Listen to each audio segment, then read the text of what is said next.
Hey guys, it's Ted from Ted Lincoln's Fishing Life. Here to do the recap of the bite of the day. This is actually for 2 months, May and June. I kind of missed doing May's, and I just realized June was about over. It's July 1st tomorrow, so no more bite of the days for June, so I figured I'd put them together. So this one might be a little long. I'm also missing some of the baits. Lost them fishing, but you know, that's how it goes. Yeah, May is in here, and then June was kind of rough for me. I got dumped by Ashley, my favorite little girlfriend slash boat girl. Don't worry. I have other friends who like to come on the boat. Some are still ladies in their bikinis trying to catch fish. I don't know, it's just fun to share the water with people. There's actually 2 other people in this recap that catch their PBs, which is kind of turning into a record for me. We'll get to the 2 that are in this video, but my buddy Calvin and my buddy Peter both broke their PBs, not with me, but on recommendations of lures and techniques that I have given in some of these breakdowns, actually. So that makes 4 people in less than a year that have broken their PBs, everything from 5.5 to almost 10 pounds. Just by what I'm doing here and chatting with you guys and chatting with them in person too. They all happen to live here around Gainesville. Actually here at my friend's lake, taking a break between thunderstorms, summer for sure. Been on an epic swimbait bite yet again, but thunderstorm just passed. Figured I'd take a few moments to do this recap before I go back out on the lake till dark. And cheers, brought my supplies. So we're gonna start with May, which is bites number 121 through 128. Like I said, there's some baits that I've already lost, but it's not that big of a deal. I'll either have a picture or I'll put a link in the description. Number 121 was a $3 spinnerbait, and I actually looked it up. Now they're $4. They used to be $2.99 at Dick's, the jawbone spinnerbaits. I'm not usually a spinnerbait guy. I mean, we've all thrown spinnerbaits, but this April, I guess, because it's the bite of the day in May, so a lot of the bites happened beforehand, or at least this one did. This was in late April, not quite May. It was really windy around here. We had more wind. I mean, the spring's usually windy, but this was particularly windy spring for us. And sometimes I think they're just seeing too many chatterbaits these days, and not enough people are actually still throwing spinnerbaits. But before I break it all down, check out bite number 121, the jawbone $3 spinnerbait from Dick's Sporting Goods.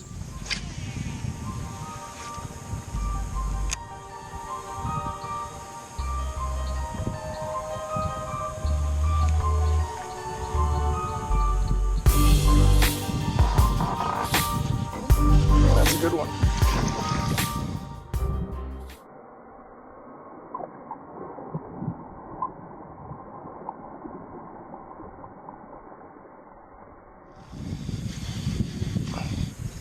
Spinnerbait bass.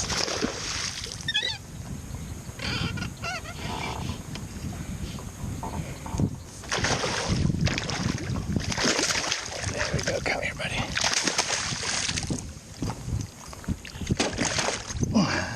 There you go.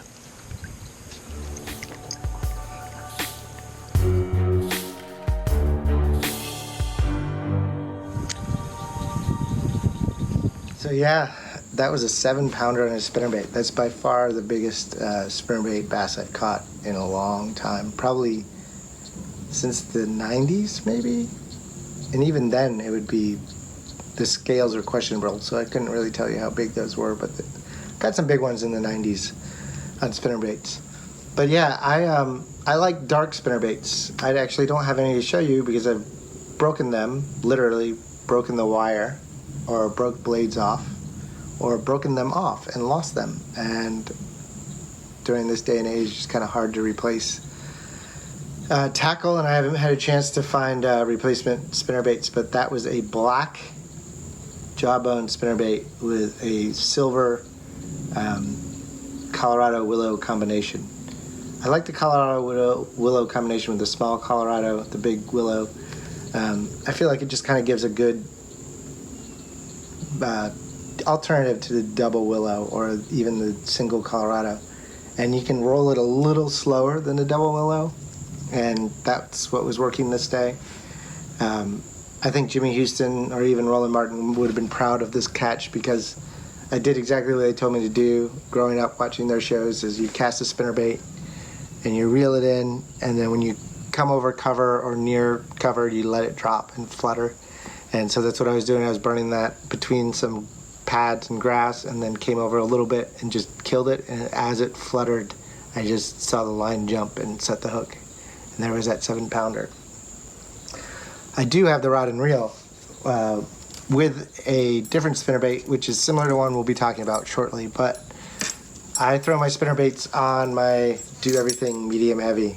I actually have 2 of these now, as I recently acquired another rod and transferred a reel from another rod, which we'll talk about also. But yeah, this is the SLX, what is it, the 7.2 medium heavy fast action. The SLX, just standard SLX reel. I accidentally wiped off the paint. If you were ever wondering if you use, what is it? It was brake cleaner. I just had it on a rag, I guess, and was wiping the outside, and it took the logo off. So if you don't like the logos on those, any of your reels, actually, it can take it off. But this is the 8.2-to-1 Shimano SLX with 30-pound braid, and I always run a leader when I run a spinnerbait, because I hate the line getting in the blades, and a 17-pound mono leader kind of helps keep the line out of the blades. I do tie a improved clinch knot as well. It's about one of the only times I do. I also do it on a buzzbait, on the Johnson Silver Minnow, anything where I want that knot to point straight, like I'd do it on a devil's horse if I was tying one on. And that's just Berkley Triton, was it the XL? Yeah, the XL. I tried the XT. I like the XL still more, with Berkley X9 30-pound braid. I'm going into depths on this because this comes up again, the same spinnerbait setup. I caught a lot of fish on spinnerbait in the spring around here, which is, like I said, saying a lot for me. I don't normally do that. But I started off with this biggest one, the 7-pounder. I had caught a lot of fish that day on the spinnerbait, probably 20 fish between 1 and 3 pounds, but I mean, it's not every day you catch a 7-pounder. Well, I did catch a 7-pounder already today, but that's another bite of the day. That'll be bite of the day, maybe the first one of July, on a brand new Swimbait. For me, that it was awesome. But yeah, Roland Martin, Jimmy Houston, watching all those shows paid off. I knew what to do. The fish listened for once. So yeah, that was bite number 121 from May. So what's next? Bite number 122. This was another windy day. I ended up throwing the spinnerbait later that day, catching a few, but we had a west wind, and we don't normally have a west wind here in Gainesville or here in Central Florida or in Florida in general. It's usually in east, northeast, south, north, but a straight west is not that common. So if you have a west wind, you head to the opposite bank, because that's not normally the windy bank, and those fish turn on. But before I get into the breakdown of how I caught this fish, let's see the bite. Here's number 122. I'm actually punching / pitching a Kinky Beaver to gator grass on a windy bank. Or windy, I guess it's a mat. It's not, the bank is pretty far away. This is the edge of the mat. Just check it out, and then we'll break it down. Number 120.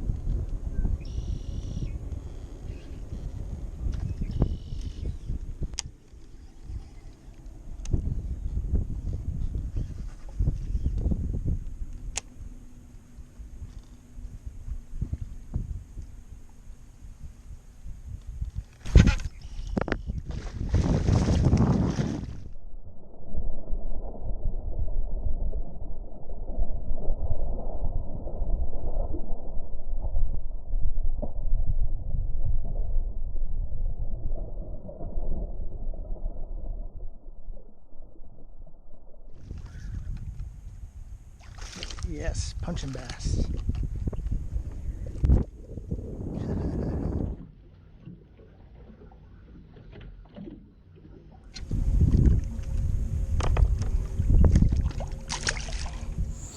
That wasn't the biggest fish, obviously, but I had just lost a much bigger fish maybe 5 minutes earlier.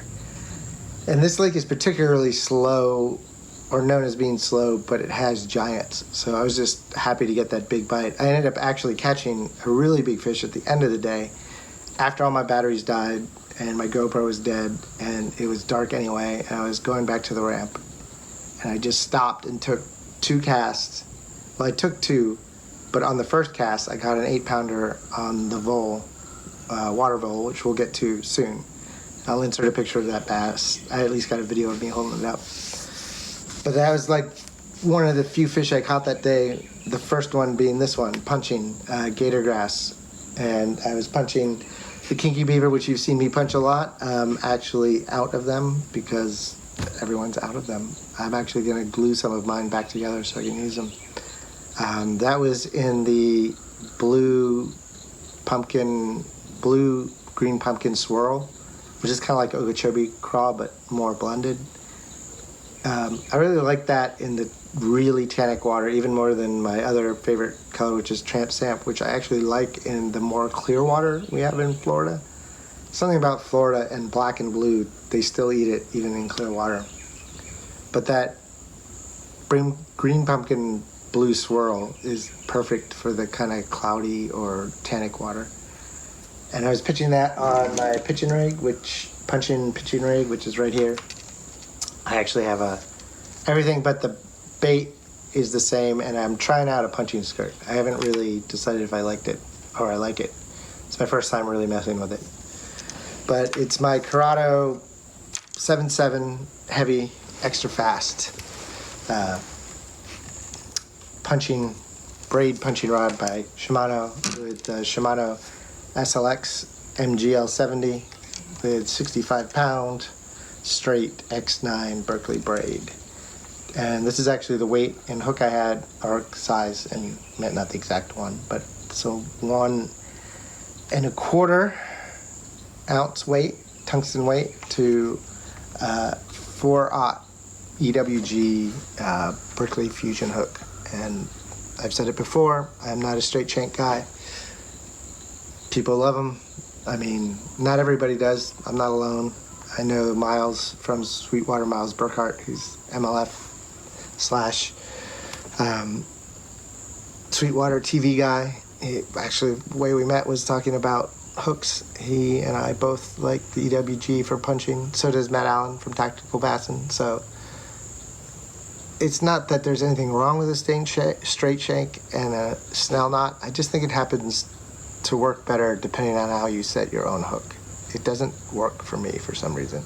But yeah, I was just pitching to the edge of the gator grass, and if you don't know about gator grass, it is probably like stronger than most trees. It's a woven mat of some of the gnarliest, densest vegetation we have in Florida, and it floats though, so there's opening underneath that the bass live under. So it even looks like I was at the bank, but I was really far from the bank at that time. Got a truck going by. Hold on. It's hard to even punch anything through this gator grass. Like 1 1/4 ounces is almost too light. It just happened to be the heaviest weight I have at the moment. Tungsten's also hard to find right now. So I was more pitching to the little holes on the edge. And the wind was blowing pretty hard, so I felt the fish might be kind of near the edge. And like I said, I lost a really nice one right before that. And then that one hit. So I guess what you should take from this is if there's a west wind, you should go to the east bank and fish it. And if it happens to be mats, you can punch. Spinnerbaits are good too, but this happened to be a punch and bite. And punching was one of the first dedicated setups I ever had, especially here in Florida. Our punching is our bread and butter for half the year. You can at least catch fish punching. It's not always the best thing, but when you need to do it, there isn't really anything else. You can't really use other equipment very well to punch. Like, it's definitely a dedicated system. Like, the smaller spool stops me from backlashing, and I don't really need that much line because I'm only doing short casts. So that's why I'm saying this is dedicated. I can't make a long cast with like a worm with this rod in real setup. But it works perfect for punching and pitching to structure and mats. And caught me that fish. All right, now let's do bite number 123. This was out on Rodman Reservoir with my buddy Chris.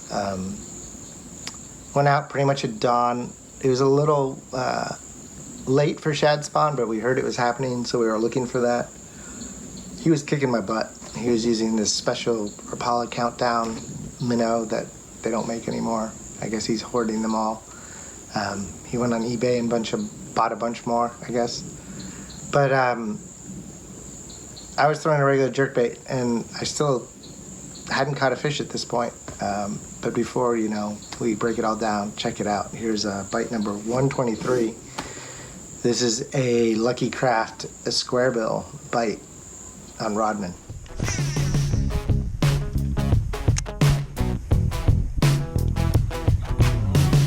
Got one. Pretty good. No.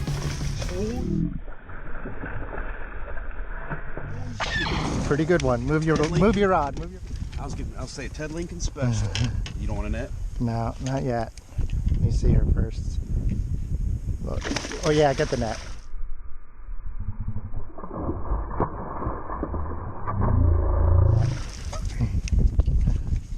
Just get stable. Pretty good. Bring her right to me. Here she comes.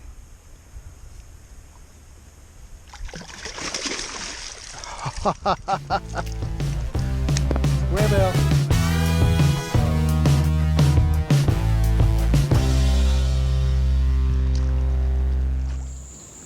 So when we got out there, we could see, we think it was striper blowing up way out there.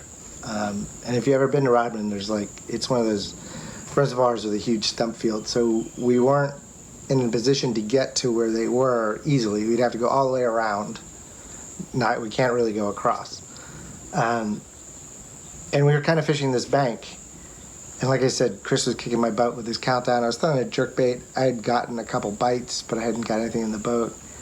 And then we came around this corner, and there's this bank of floating timber, or just timber in general, that had been pushed up against the bank. And we're in about 6 to 7 feet of water. And I don't know, something just made me think to throw a square bill. I had grabbed one and set it aside before we even turned the corner. As soon as I turned the corner, I grabbed it and put it on. I put it on actually my jerkbait rod because my boat's pretty small, so I couldn't bring my actual rod I use for square bills and other small crankbaits. But my jerkbait rod will do for a small square bill. It's not the best, but as you can see, I mean, it caught me a 6.5 pounder with the square bill. And you guys have seen this before. It is my 13 Fishing Green Fate saltwater inshore rod, but it's the medium, what is it, the 7 or 6.7 medium, moderate, fast. Yeah, it's a great jerkbait rod and a pretty good small square bill rod. With my JDM cheap JDM Shimano Bass Rise reel. These are like the $50 reels, $60 now. They went up $10. These are actually, I think I said this last time, these are the same as my Casitas, which used to be the reel I had on here before I lost my side plate, which I'm still pissed about. But instead of, the only difference between this and the Casitas is it has a bushing instead of a bearing, which I actually placed with a bearing in the drive. And it has magnetic cast control instead of the infinite centrifugal cast control. But this magnetic cast control, I think, is Shimano's best I've ever owned. I can actually feel one click, huge difference. I mean, I remember all my other magnetic ones, it's like 2 or 3 to even get anything you'd notice, let alone make a difference. But yeah, I was throwing Lucky Craft square bill, which is on my square bill rod, which I figured I'd just show you, even though I wasn't using it in the video. But it's a Shimano Celis. with another bass rise. Both of these have 20-pound braid to 17-pound monoliter. When I'm fishing around wood like that, I'll go to 14 with the jerkbait sometimes, but the square bill I go to 17. And this is the square bill, the little Lucky Craft. What is it? The Skeet MR. It's a Skeet Reese. It's kind of a almost flat-sided square bill and like a sexy shad. This is the exact bait actually. That's in that video. And I've been playing with clips. There's another clip I'm trying. Don't have an opinion yet. Some are good, some are bad. Still working it out. But yeah, 6-pound bass on a square bill. And that was only like the second or third cast I made with that square bill. It just felt right, and I didn't get a lot more bites after that on the square bill. We actually had to move areas, but I mean, that's a great way to start. So, no complaints. Of course, some guy's gonna start cutting his lawn out here in the middle of nowhere while I'm trying to record my video. Okay, we're back. I had a little lawnmower break out in the middle of the woods. People always mowing their lawn out here. That's crazy. But so, what are we at? We're number 124. This is another $3 spinnerbait bass. I threw this in here for a couple reasons. My friend Kelsey, who's in one of the earlier ones on Rainbow River, was visiting from Tokyo again. Got her back out on a boat, so that was good. And I was in a canoe. So I'm not normally in a canoe, but I figured you guys might want to see that. They made for a good video, I thought. Here you go. Here's bite number 124. I have to wear glasses, so 35.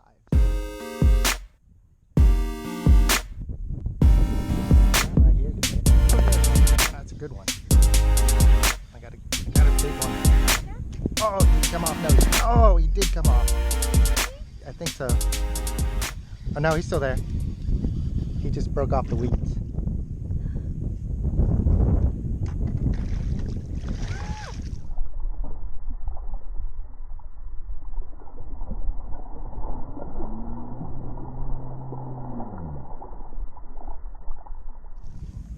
Now that's a massive one.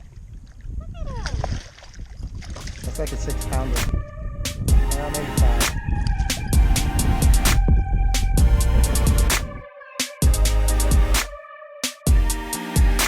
As soon as I let go.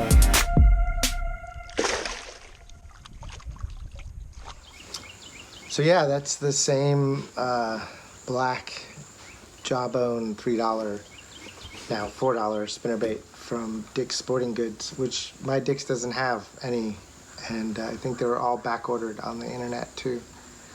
Like I said, it's hard to find tackle right now. I'm sure if any of you guys are looking, you know. And that was on my same spinning rod setup, or not spinning rod, spinnerbait setup. Here it is again. We're going to talk about it one more time, so I'm not going to put it away.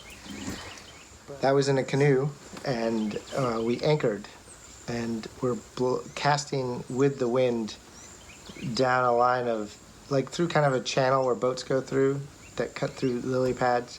And I was letting it sink all the way to the bottom and just barely lifting it and moving it slowly across the bottom. If I burned it at all, they wouldn't hit it. But as soon as I started slowing down and just kind of tapping the bottom with it, I got smashed. I got 3 or 4 almost in a row right there. We were only out here for an hour or two that day.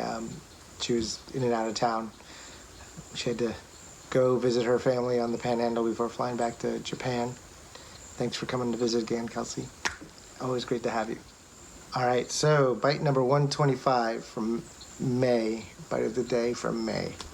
This is my relatively new buddy Chris. He reached out to me to ask me about fishing Lake Santa Fe. You know, next thing we know, we're fishing together.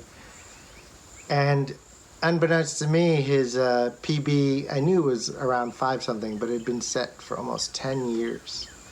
And here we are out on a local lake on a windy day, and he was throwing a Cinco. He switched after this fish, but this fish was caught on a Cinco. But check it out. My buddy Chris's new PB, 6.3 pounds, I think. It's in the video. Here's bite of the day, number 125.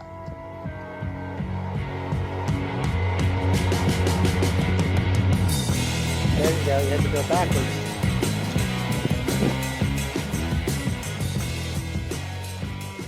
still up.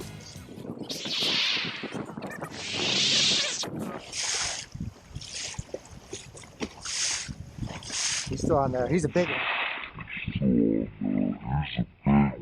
Big one. He's a big one. Here, get. I got them. Where is he? There he is. I think you might have a new TV there. Close.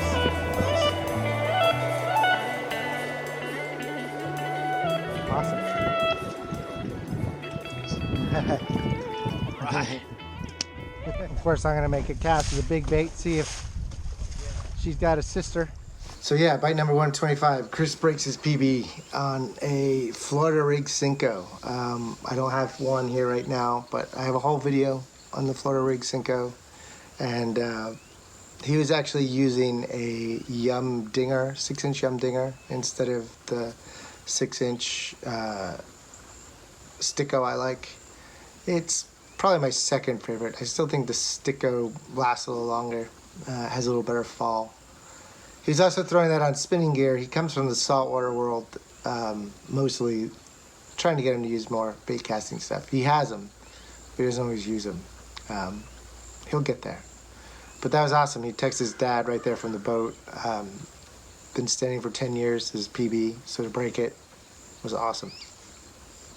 And the Cinco, Florida rig Cinco, I mean, that's what I caught my 12-pounder on, so it's breaks a lot of PBs. Especially here in Florida, having that little extra bullet weight with the screw in the front. I'll link my Florida rig video at the bottom if you want to see the complete breakdown.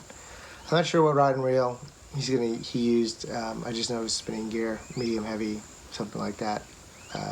Not something I would recommend throwing for that situation, so I'm not going to really look into it. But congratulations, Chris. That's one of the 2 PBs in this wrap-up for May and June. So next is Bite of the Day 126, which was just immediately after we released Chris's PB. I tied on this Pro Point Lures small batch 7-inch swim bait. It's a lot of words in that name.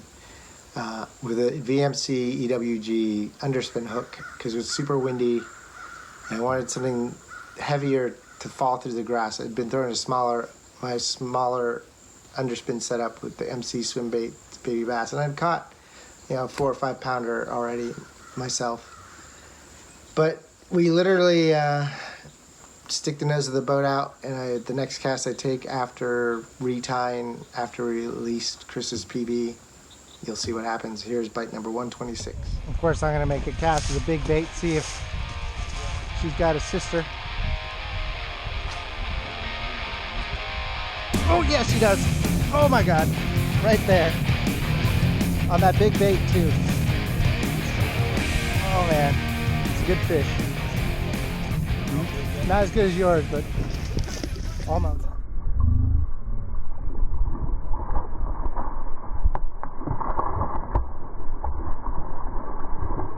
Almost. I got it. I got it, though. You got it? Yeah, she's hooked. Maybe about the same as yours.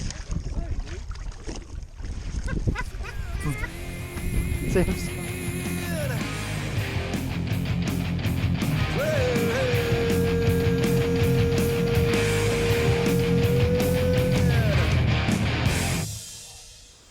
Don't get much better than that, than pretty much calling the shot, pull out, take one cast to that windy grass and few cranks in, and that 6-pounder nailed it.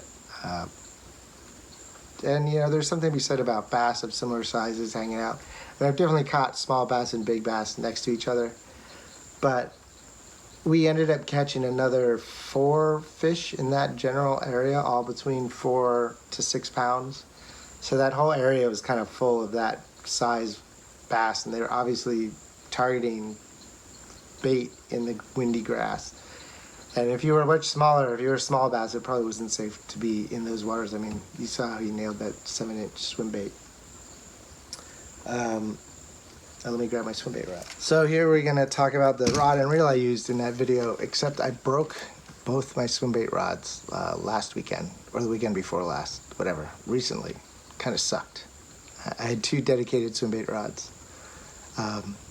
But luckily I sold some art, so I bought 2 replacements. One is just a heavier version of what I had before, and then this one replaced the Corrado that was in that video with my Corrado 200 with the Gomex's handle. This is, instead of that Corrado 8-foot Swimbait rod, was it heavy? I now have the Dobbins Fury Swimbait rod. It's the 806 heavy fast action.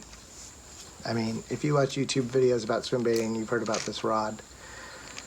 And I really don't like EVA handles, and it seems like I can't get away from them, partially because I'm not rich enough to buy every rod I want.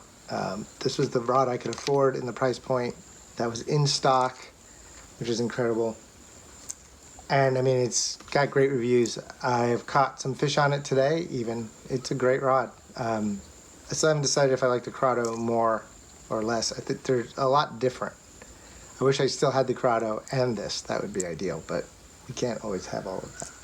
But so yeah, that was my Corrado 8-foot heavy fast action swimbait rod with the Corrado 200 65-pound straight braid to a VMC 7/0 EWG swimbait hook with an underspin to a Pro Point Lures 7-inch small batch swimbait that I was just testing out. It's the only one I had, so it's been torn up. I don't have it to show you. It's sitting at my studio. I forgot to bring it out with me, but I'll put a picture of it right here. There you go. But yeah, I mean, the rest of the day we caught several more fish, nothing bigger than those 2 6-pounders. So I mean, it's hard to beat 2 6-pounders in a row. Both people in the boat get one. It was awesome. And to break Chris's PB after 10 years, also awesome. Okay, so now bite number 127. This is another spinnerbait bass, but this is more than one. So check it out.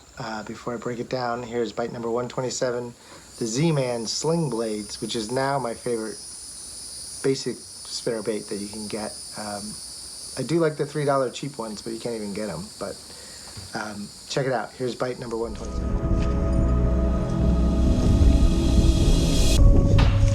There we go.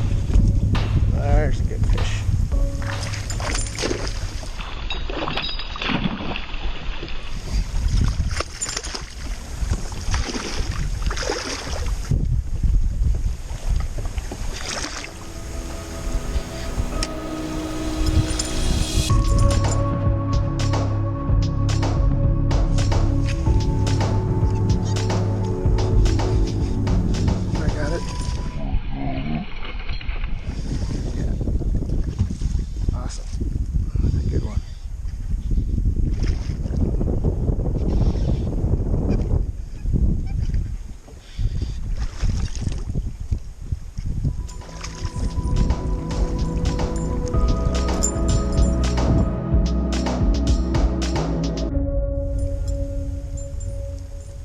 So yeah, this day I only snuck out right at, maybe 4 o'clock in the afternoon. It's super windy again, part of that same windy period. It's actually the same lake as the last 2 bites, just a few days later.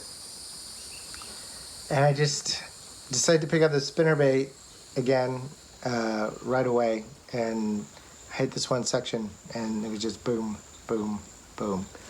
And that was on, like I said, what is now my favorite spinnerbait. This is not the same color, but it's the same size and model, which is the Z-Man Sling Blades spinnerbait. I like it because it has this hardened wire, and it's also dark wire. I like dark wire on my wire baits. It's got a great hook. I like the shape of the head. The skirts kind of wear out fast, but I changed my own skirts anyway.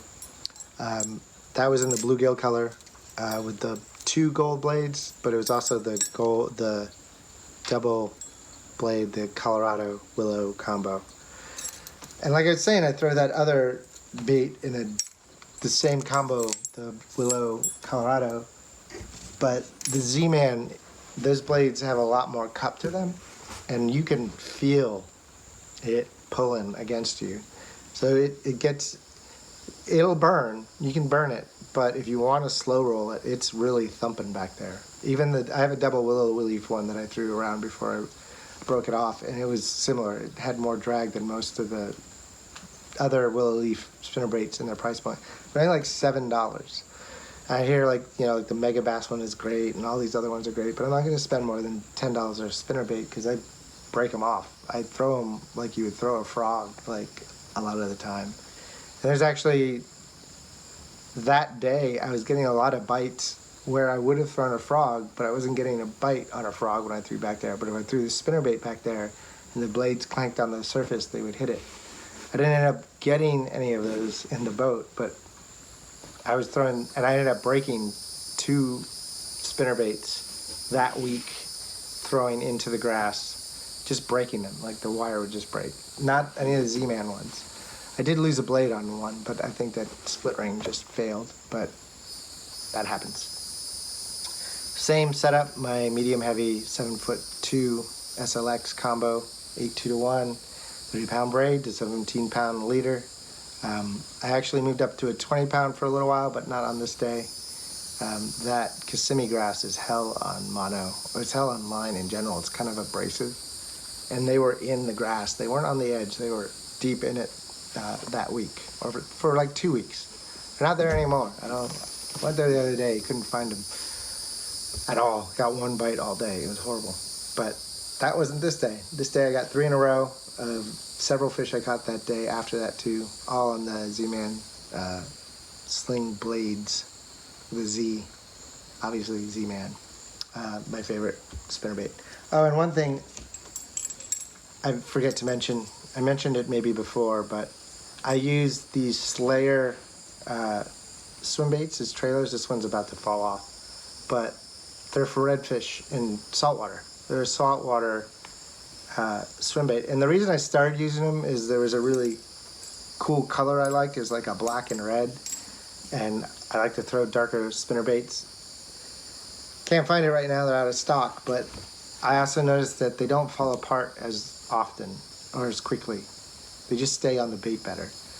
They don't really work really well on chatterbaits. They're a little too stiff, and even with underspins, but on a spinnerbait you just need that bulk and that little tail in the back. I definitely, it's become one of my go-tos for trailer for spinnerbaits. It's the Slayer saltwater swimbait. I forget the name. I'll put it in the description along with everything else, as always. But yeah, that's one of my little tricks I forgot to mention about all the spinnerbait fish I've caught. I have been using the saltwater swimbait trailers. All the spinnerbait fish, yeah. I think that's it for the spinnerbaits in this wrap-up. I forget exactly. But we do go back to pitching the Kinky Beaver, but this was a special day. There's this lake just on the south of end of Gainesville that I literally was the first lake I grew up fishing on with my dad in our John boat before we got our bass boat. Well, the Sea Nymph is barely a bass boat, our 16-foot aluminum boat. But sometime in the 90s I went to go there, and it's electric only, but they used to let you put in with the gas motor if you agreed not to use it. Because the people who live on the lake are allowed to have a gas motor, and so is the University of Florida, but the state park won't let you use the gas motor. And I went to go there once in the 90s. Yeah, since the 90s I'd been there, and got turned away because I guess somebody had abused the privilege and fired up their big motor and was going around. So they banned gas motors for a while. I never went back. I mean, that was in probably 95. It's 2000. It's 2021 now, so that was a little while ago. But I heard my friend went out, and so it's close to my mother's house, so I figured I'd go try it, and sure enough, they let me on. Well, check out the bite first, and then I'll tell you all about it, how I caught it. Bite number 128 on my home lake, pitching the Kinky Beaver.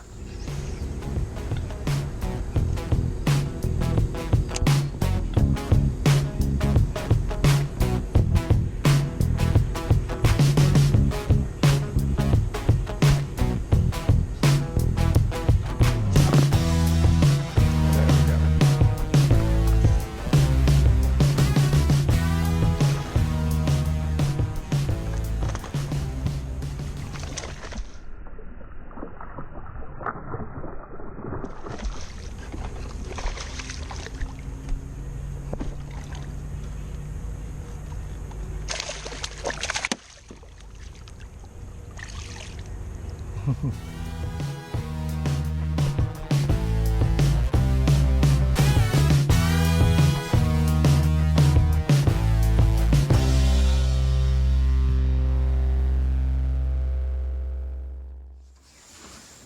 so like I said, I grew up fishing this lake, and actually about 100 yards down the bank is where I caught my first fish over 6 pounds when I was like 6 or 7 years old. I don't remember exactly. I just remember pulling the John boat around and my little Berkley lightning rod with my Zebco reel just bent over and drag pulling.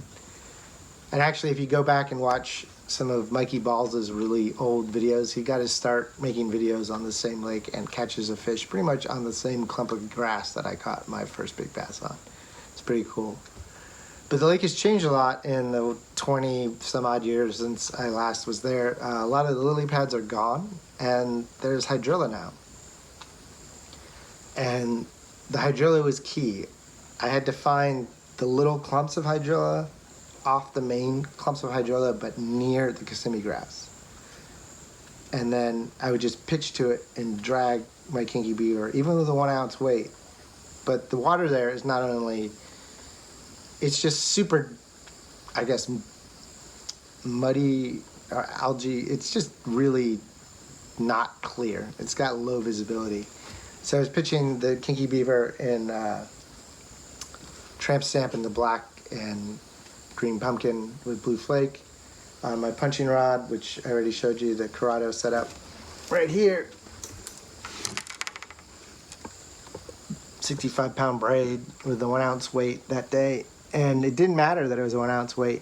I actually missed my first bite because I pitched it into this little hole and I drilled it, and I was like, man, that hole's deep, because my line just kept going down. And then I looked at my depth finder, it was only 3 feet deep, and I realized that something had pulled the bait out underneath me. And I set the hook, and it was like way over there, and a lot of slack line, so I missed it. But so then I started targeting the little clumps of hydrilla off the main clumps of hydrilla near the grass. I caught 3 or 4 fish that way, but this was the first one. This was the first fish on what I would consider my home lake in over 20 years. It was crazy. It was a lot of fun. I ended up catching some on a spinnerbait too, but I didn't get that on film, and we had enough spinnerbait bites already this month. So yeah, that was all of the bite of the days from May. That was like, was it 121 to 128? Like I said though, I'm adding in June, so you won't be getting another one till the end of July. But I'm cramming it all into one. You can blame Ashley for breaking up with me for the delay. Just haven't really felt like, I don't know, doing anything like this creative editing. And I also had to make art and do my daily job, which also takes a lot of motivation. Okay, we're gonna start with June now. The bites, what is it? Bites number 129 through 137. And this is an exciting month. The end of May and halfway through June was an incredible month of fishing for me, and for my friend Justin, which is coming up in a little bit. But we're gonna start off with one of my favorite catches so far this year. It's an 8-pounder on Mike Bucca's Bluegill, not bull shad, Bluegill, the big one, the 7-inch one. Yeah, check it out. Bite number 129, 8-pounder on the Bluegill.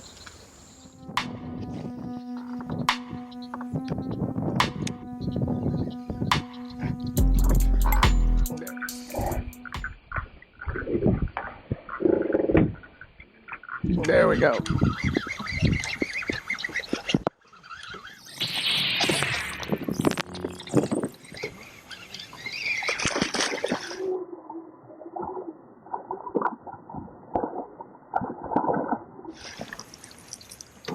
Oh my God.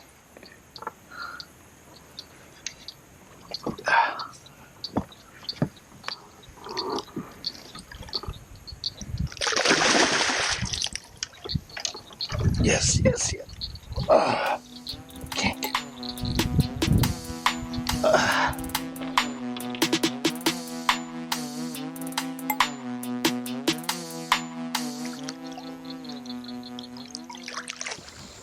Yeah, that's my first like real bass on that bait. And I actually caught a lot more bass on that bait over the month, but then I ended up losing it. And I can't exactly buy one every day. I mean, I can't afford to buy one every day, but I can't buy one around here. So I haven't had a chance to order a new one. I'll put a picture of it before I lost it, or hanging out of a fish mouth right here. And that was on that same Corrado rod that I ended up breaking at the end of this month.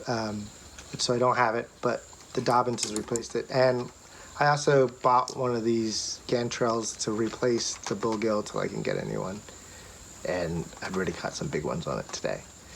But that was on the Corrado with the Corrado reel, 65-pound braid, the Gomex handle, same as it all was. I'd caught a few good ones that day, but that is by far my best. And that was actually a day that I was fishing an Instagram tournament that Finding Bass with Lewis puts on. It's a really fun tournament. It's free. Everybody just puts up a bait. He picks what category of bait. I think that one was spinnerbaits that day. And he gives you a code in the morning, and your best three, you weigh it with a scale, and you get a picture with your number in it. Best three wins. And so that 8-4 set the record for biggest bass so far in any of his tournaments. He's been doing this for a couple years. And I forget my total weight, but I also set the total weight limit at the moment. I don't think it's going to hold, but hopefully I'll be the one who breaks it. But thanks for Finding Bass with Lewis for putting on the tournament. It was awesome. And I slayed him on swimbaits that day. That was the best day of swimbait fishing I've ever had. Like, it started in the morning and switched baits and bites and areas, but they were just munching on big stuff. And I think it had a lot to do with that mythical, like, last full moon of the spring, like the first full moon of June. Technically it was still May, but it was like just before June. It's the weekend before June, so I think it counts. Tactical Bassins put out a video a couple years in a row about that, and I mean, I gotta say, that day, the lake is a good lake, but it was on fire that day. Like, I caught fish on stuff that I never have caught fish on, and I caught bigger fish than I'd ever caught on lures that I've caught small fish on, like that Bluegill. And I gotta say, the Bluegill is an awesome bait. I'm definitely gonna get another one, hopefully more than one, somehow. Maybe even the small one day, the Catchco version, but the big one, man, it's pretty awesome. Can't wait to get it again. And I mean, another 8-pounder. I think that's my 5th one of the year, something like that. Number 5 so far. I haven't broken 10 yet this year, but I got a 9 in there. Just added a couple 7s this week, actually, but we'll see. Next up, this is from the same day. This is in the morning, first thing in the morning. Not quite dawn. I missed dawn. I had some work to do on the roundabout to get it out. But I decided to go to a spot where they'd been hitting a topwater, but instead of throwing a topwater, I picked up my buddy's wake bait. So check this out. This is gonna be, was it bite number 130? My JSJ wake bait, snack size bluegill wake bait, 5-pounder. Check it out.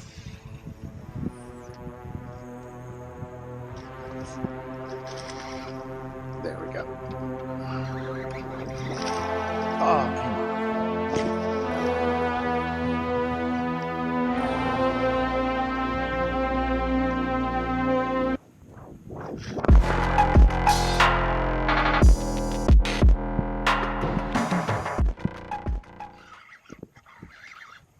There we go. Come on. It's a good one.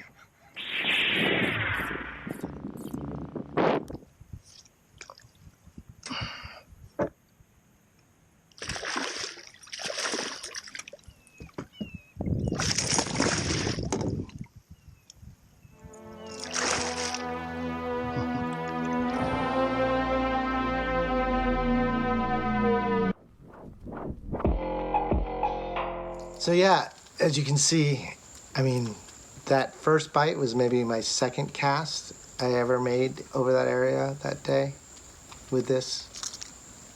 This is, my buddy Josh St. John's makes this. He gave this to me in like 2010.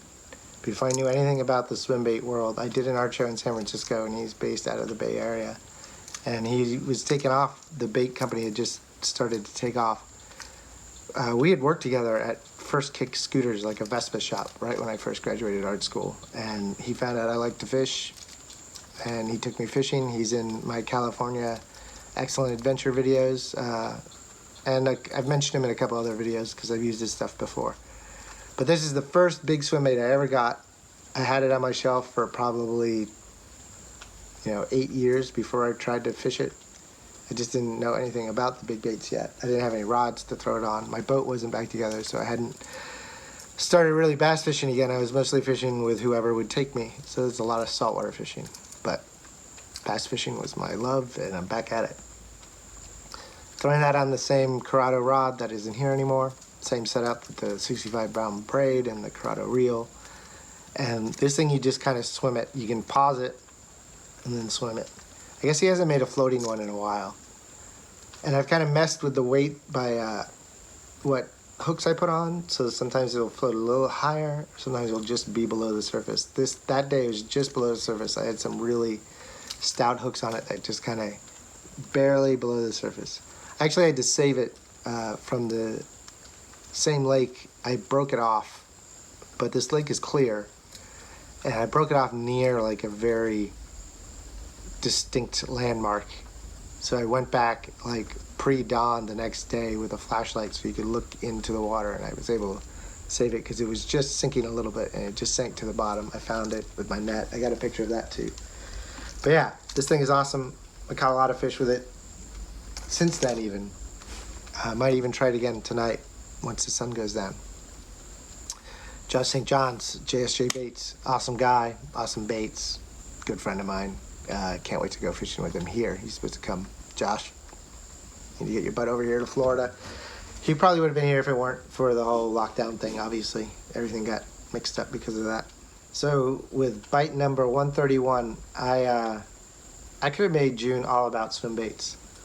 But I caught other good fish on other things, and trying to keep the bite of the day, kind of keep it varied. My buddy Calvin said that when he watches my bite of the day videos, that he's always being like, "Man, I got to get that too." He's like, "Yeah, I mean, bass are finicky. I don't call myself any one kind of fisherman, so I kind of jump around to whatever I think they're gonna bite, especially a big bass." Sometimes I'll just throw stuff to get bit though, because I like catching fish. But here I am on the Ocklawaha River above Rodman. It'd been a super slow day, and then I tied on a jerkbait and I figured out a pattern. But this was the fish that opened it up for me. Check it out, bite number 131.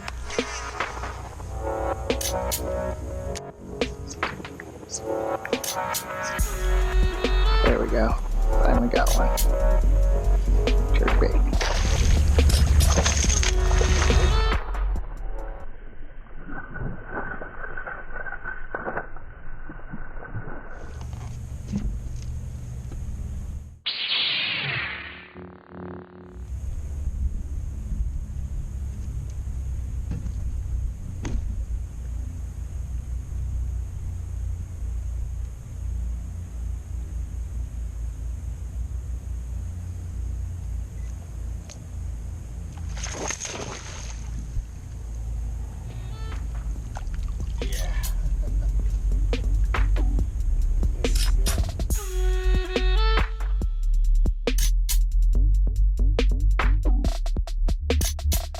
Like I said, it was a tough day.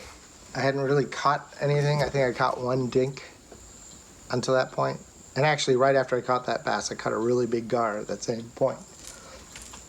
Or that same outflow. And so that was the key that day. I went back a few days later and they weren't there. But that day, it wasn't raining, but it had been raining. And they were basically sitting just outside of the outflow of a channel coming into the river. And I was only there for a few hours. I got there in the afternoon, so I only had till the evening, till sunset. So I didn't get to go up into Rodman and fish that proper. But I ended up catching 3 or 4 fish that way, and it was all on the same Lucky Craft jerkbait. It's what is this one?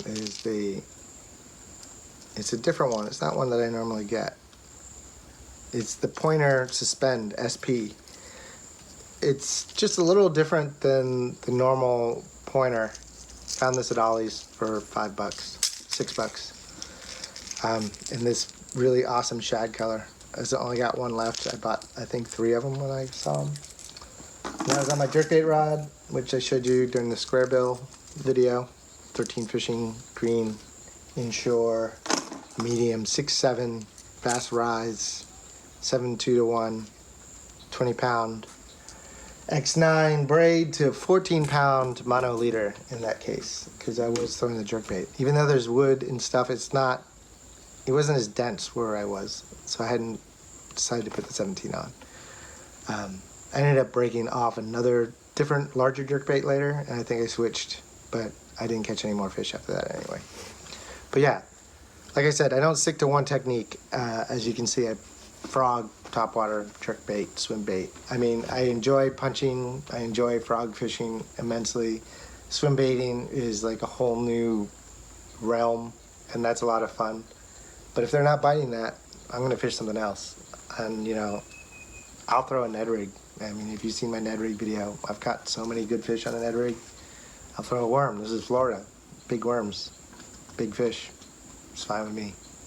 I mean, my PB's on a freaking 7-inch Cinco, right? All right, so let's go to the next one. Next up is bite 132, and this was another part of my crazy day during the tournament. There's actually quite a few bites from that day that I spread out because, you know, I only put them out twice a week. But I was throwing the Yunique Baits mirror carp. Check it out. It is bite number 132.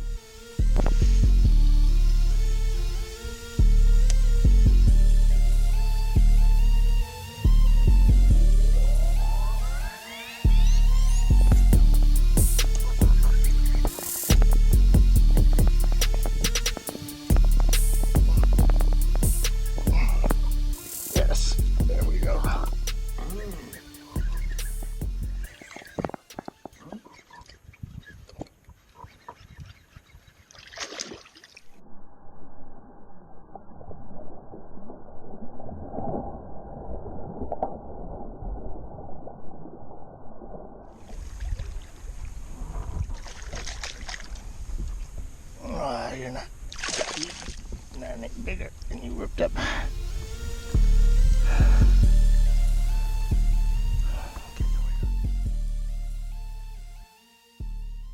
So yeah, this mirror carp, Yunique Baits, you have to follow them on Instagram, and he posts when he's going to sell them. He might do it elsewise, but that's how I know he does it. It wasn't on this underspin hook. This just happens to be the one that this is rigged on right now.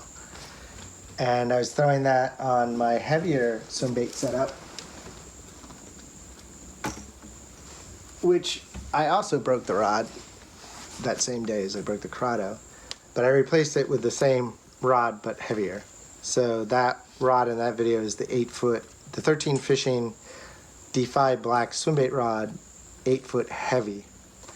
Now I have the 8-foot extra heavy, because I also, you know, a little while ago got the bigger Calcutta reel. I had a smaller one on here before. And since then I've also added this power handle that I salvaged from Atypical Outdoors' sad rods flying out of my van video. The reel was no good. Actually, this is all bent up. I ended up hammering it and filing it to make it work, but it fits good on this reel now with a little adapter. But I was throwing that on 65-pound braid, straight braid, no leader, 2 heavy pads. I had seen a giant fish there earlier that day, like well over 10 pounds. And she saw me and just slowly swam away. But so I kept coming back to that spot all day and throwing different baits from as far away as I could to see if she came back. She might have, but she never bit. But this, 3-pounder did, and it's the first fish I'd ever caught on that bait. So I threw it in there, and any swim bait fish is fun, especially if it's a new one that you've never caught one on, and especially one that your friend Justin sends you for free in a care package. That's actually a hard one to get, and I actually communicated with a guy from Yunique Baits. He's a really nice guy. I really like this color. Might even throw it today. We'll see. So yeah, that was bite number 132. Losing track, mixing June and May. It's a lot. But we're almost done. Well, getting closer. Number 133, bite of the day, number 133, is another Mike Bucca Bluegill bite video. But this was back-to-back 5-pounders on this offshore kind of hump. So it looks like I'm casting into open water, but there's actually a rise under me. So it's like 12 feet deep around there, and it's like 6 to 7 feet right where I was with some coontail growing up. But check it out. The back-to-back bass on the Mike Bucca Bluegill, bite number 133.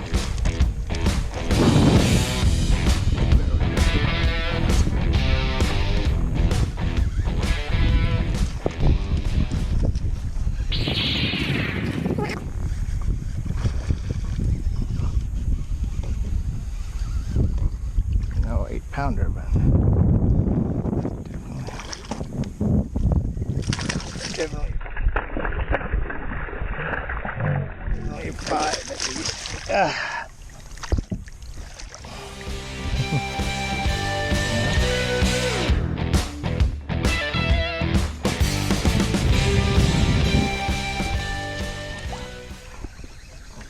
Next cast.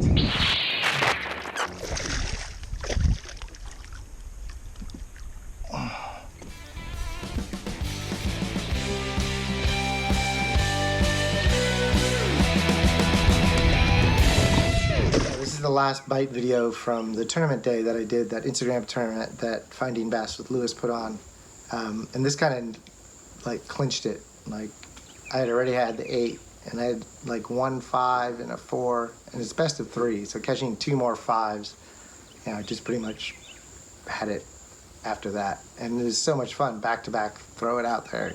I was letting it sink and just starting to reel it in, hit it. Like I said, it was the most incredible swim bait bite day I've ever had. And so I kind of spread out the bites through the month for you guys to show so you can see them. It obviously wasn't as big as that 8-pounder, but I mean, those 5-pounders, I'll never turn down a 5-pound bass. That was awesome. And they nailed it. And I was, like I said, it's a little different. Usually you burn the bluegill back. This time I was letting it sink because I knew they were just ambushing out of the coontail, so I was just trying to get a few feet down, and I wasn't quite like crawling it, but I wasn't burning it either, just kind of reeling in like a spinnerbait almost. And then I would just kind of pause it, and then as soon as I would start it again, it hit it. Caught a couple other 2 or 3-pounders doing that the same day, throughout the day, but those were the 2 best I caught on that spot, and they were back-to-back casts. It was pretty crazy. And it was on the same Corrado setup that the bluegill was on in the previous video, the Corrado 8-foot, with the Corrado reel and the 65-pound braid. Awesome setup. I missed that rod, but the Dobbin seems to be doing well. At least today it has been. So bite number 134. We went to Noonan's Lake, me and my friend Amanda. This is actually right before Ashley dumped me, so it's a good thing I already had ladies coming out of my boat. One had nothing to do with the other. Amanda and Ashley are fine with each other. Amanda just wanted to go fishing. And we went to Noonan's because we got rained out. We were just trying to sneak out right at the end of the day and catch some fish. We had tried to go earlier, and it was just a downpour. And I guess I said that was my last spinnerbait fish, but it wasn't. This is the last one. I picked up that same Seaman spinnerbait same spinnerbait setup. Check it out. Number 134.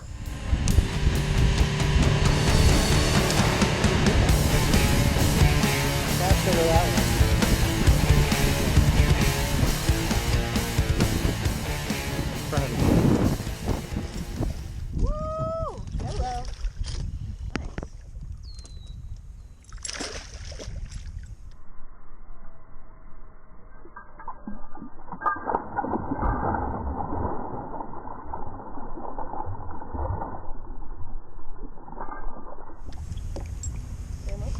Nice.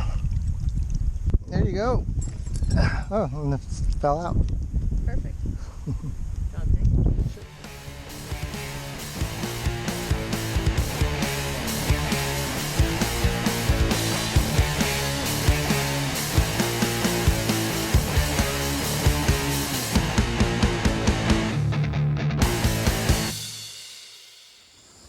Noonan's Lake can be rough. I mean, if you live around Gainesville, you know it's a hard lake. People get mad at me when I even mention catching fish out of there.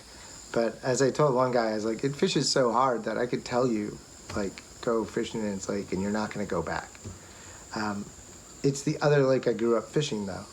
We used to keep my boat at the fish camp on the lake that no longer exists all through high school because my dad got tired of driving me to go fishing. So I could just ride my bike down there with my poles strapped to my top tube of my bike and fish all day.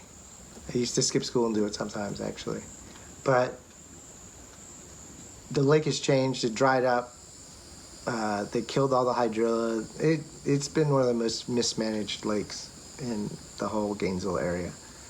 But there's still fish in there. And they're hard to find, but occasionally you will find them. And that day, I had actually lost 2 right before that.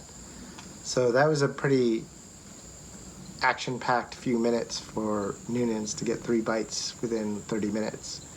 And landed at 3-pounder. I mean, that was a decent bass. I was happy to catch it on a spinnerbait. I think it was the only fish I caught that day. It got late, and I think it started to rain again.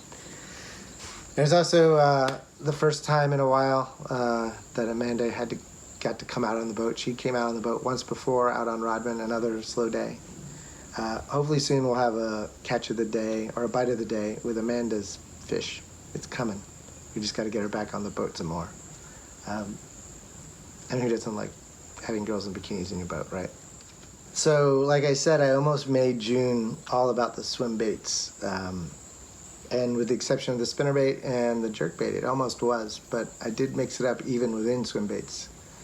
Here we are at bite number 135, and I was throwing the small Savage Gear, like the 5 1/4 inch baby bass. What is it called? The Glide Swimmer. That I picked up from Gary's. It was the first glide bait I'd seen at Gary's. I guess he's had them before, but it was the first one I saw. Gary's is the local tackle shop that I fix reels for. And I know on the lake that I was fishing on here that they eat each other a lot. So I figured throw around a baby bass, see what happens. And sure enough, swimming it through some pads, this 3-pounder nailed it. It was a lot of fun. Check it out. Bite number 135.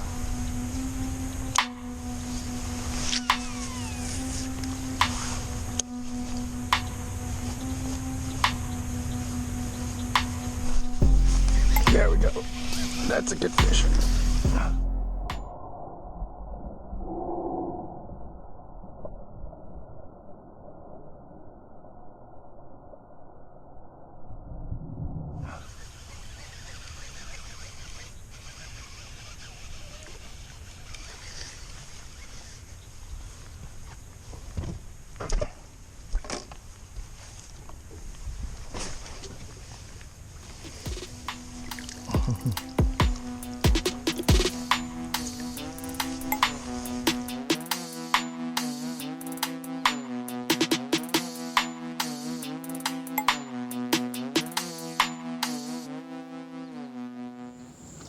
Yeah, like I said, you know, it could have been all swimbait month, but I mix it up even within the swimbaits, not just one size, not just one style, like soft, hard, like weedless, out in the open.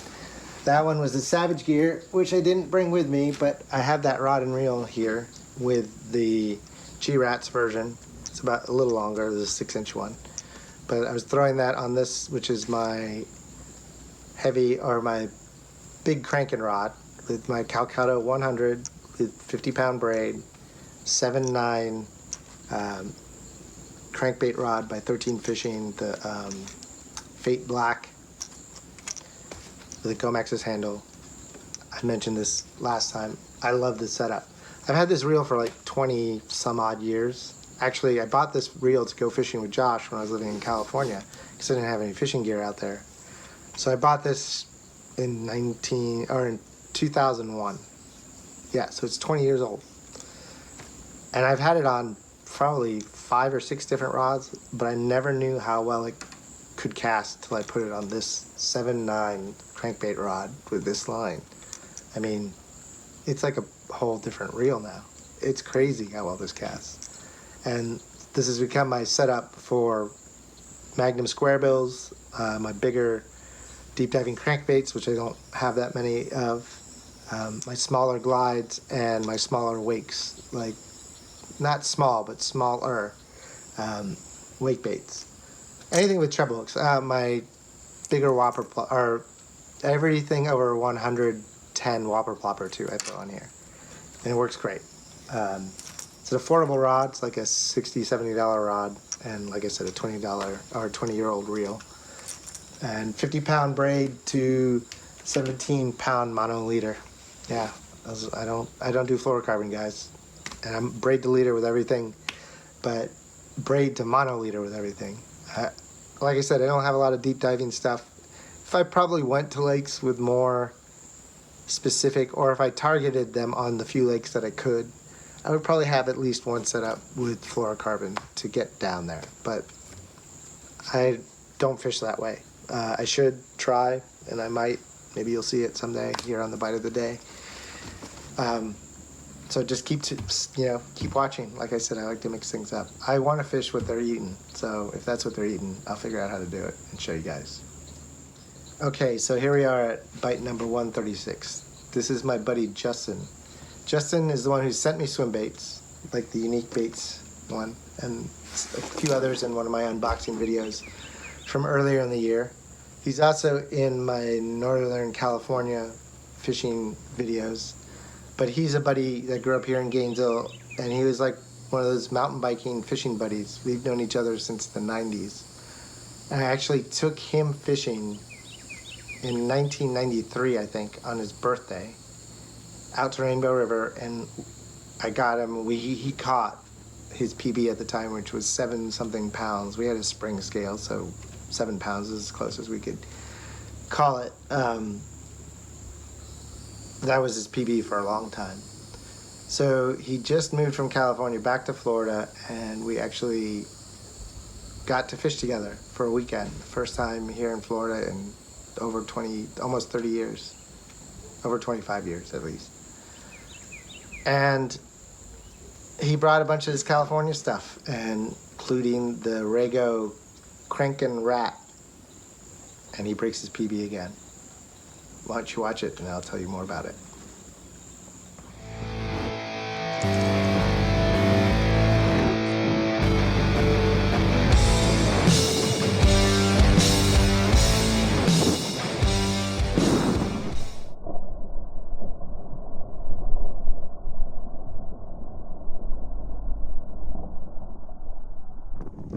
I don't have a big net, though.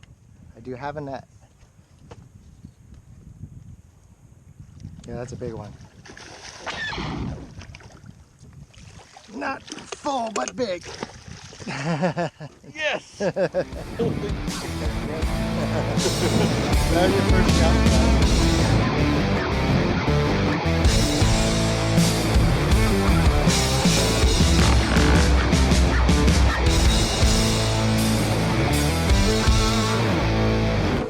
All right. See you later, big girl. There you go. Justin catches another PB with me, like 26 years later. 9.88 pounds, I believe, was the final weight. Crazy. And on the Crankin' Rat, the Rago Crankin' Rat, That was on a Dobbin 695 with a Corrado 200, and I guess he was throwing it on 20-pound fluoro. I don't really know which fluoro. I don't really care. You should take that fluoro off. He learned his lesson already. Not with me, but he went out with a guide and he had his fluoro shatter on him on a hook set. Just can't have that. Not saying you can't use fluoro. I'm just saying not in the conditions I fish in. It's not the ideal line. You can fish around it, but you have to have specific gear and know how to fish it. And I don't have the gear and I don't know how to fish it, so I'm all about braid. But yeah, the cranking rat's a crazy bait. It looks like a crankbait. It looks like a rat. It's got a little tail, and I guess when it floats, it backs up. And I just told him that that area held big fish, but they could be anywhere from the bank to out in that area where he was casting, because there's coontail out there. And I think that was his first or second cast over there with that cranking rat, and I mean, it just nailed it. Luckily, I had been retying and kind of facing him when he hooked into it, so I got most of it on tape. Awesome thing to do with my friend again, 20-something years later, to help him catch his PB. And like I said, there's 4 people now that I've followed me or fished with me that have set their new PBs in the last, year, including myself, so 5. That 12-pounder was this year, or within the last year. So yeah, it's awesome. That's why I do this. I want to catch big fish. I want to help you guys catch big fish in Florida, in this area. I mean, it's transferable to some degree to other places, but I mean, this is a unique fishery, unique cover, and the bass act different here. So that is what I focus on, and I hope you like it. It worked for Justin, at least. I mean, after years in California, his first trip back with me in Florida, we break his PB. After he already went on a guide trip down at Stick Marsh. He could have caught his PB then if he hadn't used fluorocarbon, but that's my opinion. I'll let him tell you about that one day. So the last bite in this 2-month wrap-up is going to be a vole wakebait bite. I said earlier that I caught an 8-pounder on one, but my camera was off and it was dark, and it was the first really good bass I caught on it. But this was the same day Justin caught his PB, and they were on kind of a rat bite, because I mean the vole's kind of like the rat. Where did I put it? I'll show it to you guys. Just had it. Here it is. The water vole. But check the bite out and I'll tell you more about it.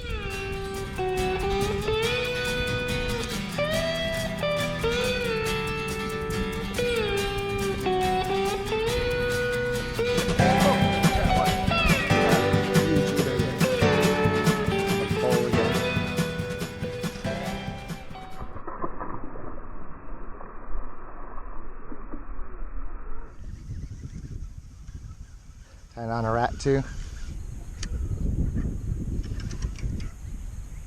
Can't turn on a rat bite, can you? That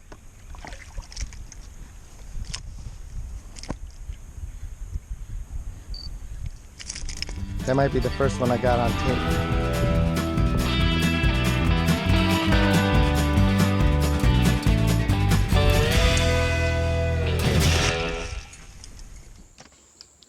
So yeah, that day it seemed they wanted rats, because this was, I caught that one and several others on this that day. This was just after he caught his PB, actually. The little water vole by CLR Baits, it's awesome. Like, it's like a rat bait, but not quite as big, so that's why it's the vole. Throw this on the same heavy cranking rod, that 7.9. With the 50-pound braid. It works great for this bait. That slower Calcutta reel helps you just keep that thing swimming on the surface. The fish just haven't never seen a lure like a rat around here yet. I mean, they're starting to now because of me and Justin. But I just had to throw that in there because I missed the other one. Obviously, I couldn't even recorded it if my camera had been on. It was too dark. But it's just so much fun when they hit. First of all, any kind of wake bait is awesome. But when you're throwing like a rat and you're like, is it going to get bit? And it does. It's just so much fun. And like I said, I've been on this crazy Swimbait bite. It kind of died down, but it picked up today again. It has stopped raining, so I'm going back out now after I wrap this video up. And hopefully have some more. I already have a couple of fish that are bite of the day worthy under my belt today. But let's see what else I can get. And let's see if any of you guys can break your PB with any of these, tips or recommendations, gear. Let me know if you do. Until then, I'm Ted from Ted Lincoln's Fishing Life. I'll see you later. I'm out.